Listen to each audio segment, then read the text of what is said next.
Salut tout le monde et bienvenue dans cette nouvelle revue de presse. On démarre avec l'éternel Kylian Mbappé qui fait évidemment la une du journal AS.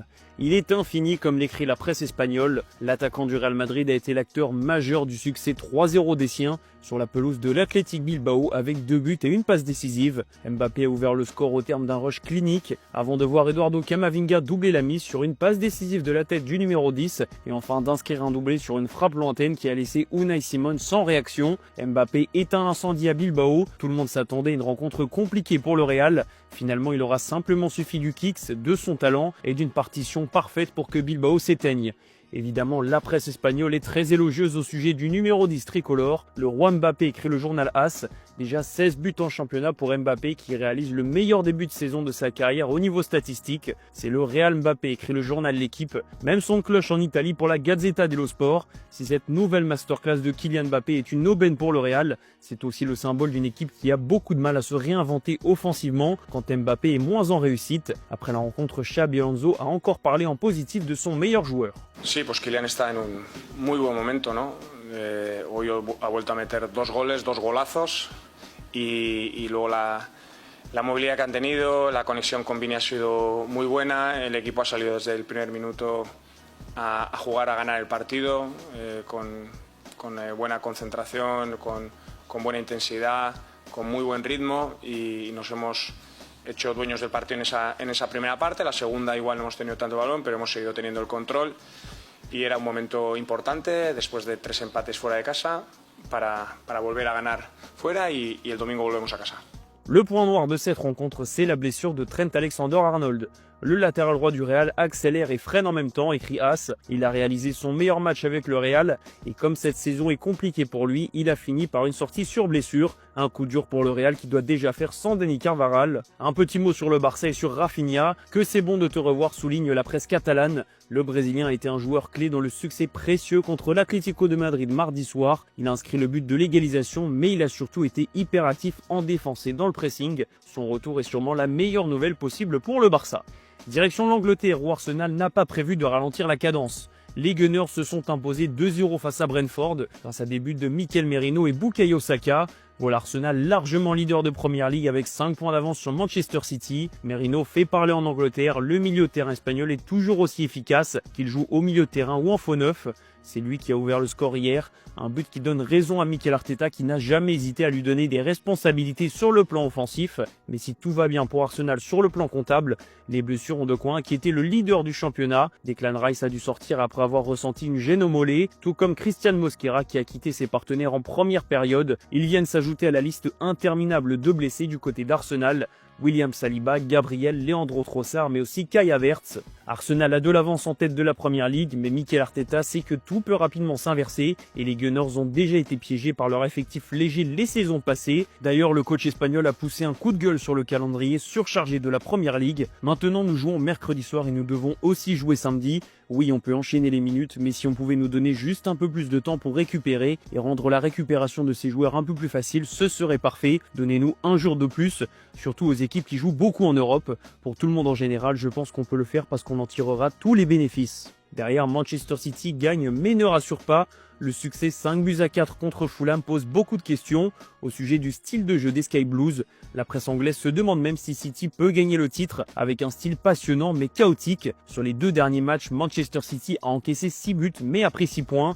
Un contraste impressionnant qui n'est pas rassurant pour un prétendant au titre, surtout quand on compare à la super défense des Gunners. Même Pep Guardiola ne peut pas expliquer comment son équipe a vu Fulham revenir à 5-4 alors qu'il y avait 5-1. C'est la magie de la Première Ligue, a confié le coach espagnol.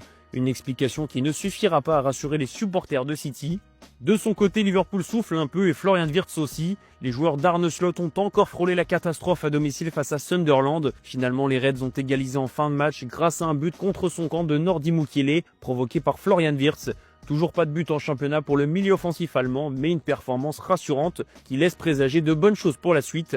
Chelsea a de son côté craqué sur la pelouse de Leeds. Les Blues se sont inclinés 3-1. Ils laissent leur place sur le podium à Aston Villa et voient Arsenal prendre 9 points d'avance. Chez l'autre Manchester, plusieurs joueurs pourraient quitter le club. Selon ESPN, 4 joueurs sont sur le marché pour le mois de janvier. On retrouve Kobbie Mainoo, Manuel Ugarte, Tyrell Malacia et Joshua Zirkzee. Ruben Amorim les utilise peu et les Red Devils ont besoin d'argent. Le mercato hivernal s'annonce mouvementé. On file en Italie où l'Inter Milan a fait parler sa puissance offensive hier soir en Coupe d'Italie. Les Nerazzurri se sont imposés 5-1 face à Venise. Les buteurs sont Pio Esposito, Andy Diouf, Anjuan Boni et Marcus Thuram, auteur d'un doublé. L'Inter vole avec sa super attaque, écrit la Gazzetta. Même avec une équipe bis, l'Inter n'a pas eu de difficulté à écraser Venise. Une large victoire et beaucoup de buts. Voilà de quoi rassurer encore un peu plus le club interiste qui lutte pour le titre en Serie A. Pour Marcus Thuram, ce doublé lui permet de retrouver le chemin des filets. Lui qui n'avait pas marqué depuis le 17 septembre et un autre doublé sur la pelouse de l'Ajax en Ligue des Champions. Thuram revient de blessure, mais cette belle performance va permettre à Christian Chivou d'avoir encore un peu plus d'options, notamment avec Anjuan Boni qui a lui aussi marqué. Du côté du sud de la France, la saga de l'OGC Nice continue. Hier, le feuilleton a continué avec plein de nouveaux épisodes. Déjà Francaise qui a choisi de rester et a justifié sa décision comme on l'a expliqué dans le JT. Jonathan Klaus lui a suivi Jérémy Boga et Terem Moffi en portant plainte contre X. Et enfin, le communiqué des joueurs qui est sorti dans la soirée. Il regrette le manque d'initiative du club et notamment de la direction qui a minimisé les événements. Pas idéal du tout pour préparer un match au contexte brûlant face à Angers samedi soir. Mais l'OGC Nice doit gagner et Francaise sera bien sur le banc des Aiglons. Un mot sur le PSG, l'équipe écrit aujourd'hui un papier sur la communication du club et son fonctionnement.